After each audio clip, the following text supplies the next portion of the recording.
Thank you, Mr. Toastmaster, fellow Toastmasters, most welcome guests. All right, kids, who wants to play a game of Follow the Leader?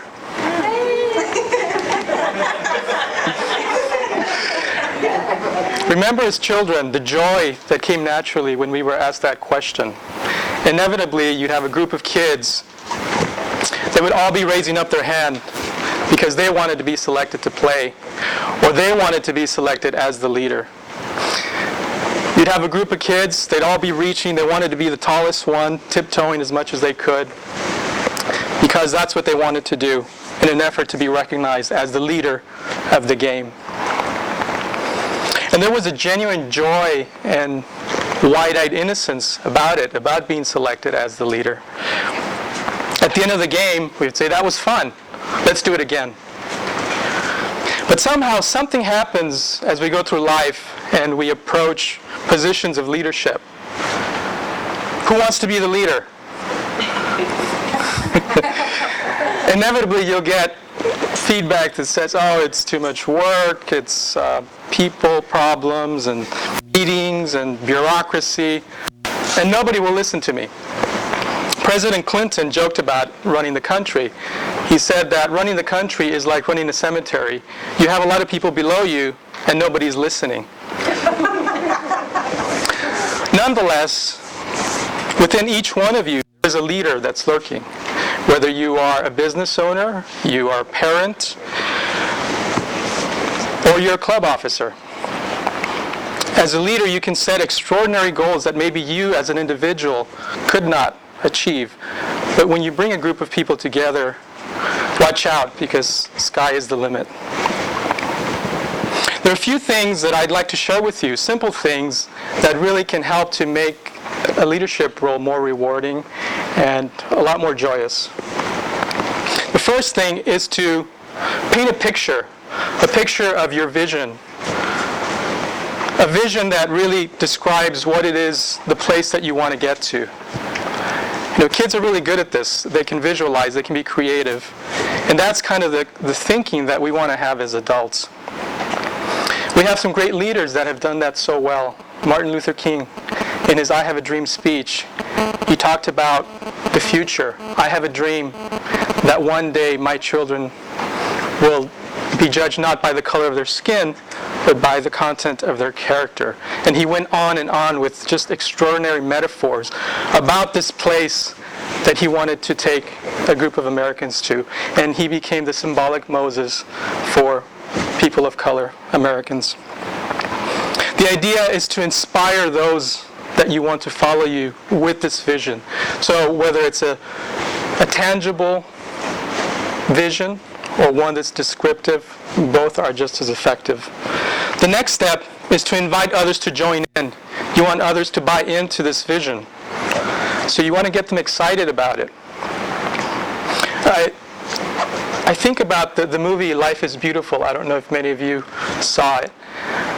But the role of the main character as a parent, he was able to have his child buy into this idea that while they were in a Jewish concentration camp, they were playing a game. And while it was a little white lie, it was really something that was allowing him to lead his son to safety. And it was just very inspiring and just so wonderfully done. So the idea is to buy them into your idea. Get them excited about it. The next thing is to stay the course with conviction and commitment. Once you set this course, make sure that you stay with it and that those that are following you are with you at that time. Most importantly, it's okay to change direction. You may realize along the way, we're going the wrong way. The important thing is to be able to stand up and say, we need to take a different route, and be able to have the people that are following you to come with you.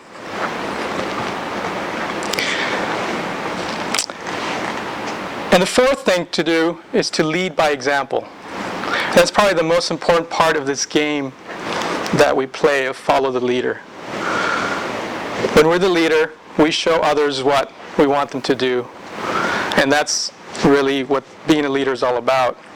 Leading by example, leading through your words, through your actions, and making sure that those things that you're putting out there are really what your vision is about. It's so important to be able to do that. As president, I had the honor of being president, club president last year. And I was able to really put a lot of these ideas into action. There was some reluctance at first, but I began to follow some of these guidelines, and I began to realize they're following. They're listening to what I'm saying. And from that, I was able to feel a sense of self-confidence and a realization that within me there is a leader. So the most important thing is to, as you're going down the way of this vision, to hold to the purpose and to espouse the positive beliefs that you want to put forth. We all have the capacity and the wherewithal to be leaders. Leaders at home, leaders in the professional world, in academia, or within the community. It's up to each one of you to take that challenge and really take it to that level where you take on that leadership role, understanding and knowing that amongst all of those challenges that are out there, there is that joy, the joy that you had as a child when you were asked if you wanted to play the game. Amongst the challenge is the joy of serving others. Amongst the challenges is the joy of somebody coming to you afterwards and saying, you know, you really changed my life course. What you said, what you did, your actions really affected me, and it put me in a different place. So the most wonderful joy about all of this is the satisfaction that one gets about inspiring others and having others take on a course that will allow them to really shine in a new situation. The words and actions you choose will influence outcomes that you may never see or hear about. But you will know. You will know that you made a difference. In the end, it is possible to feel the joy of the 5-year-old that was just chosen to be the leader. Fellow Toastmasters, who's up for a game of Follow the Leader? Mr. Toastmaster.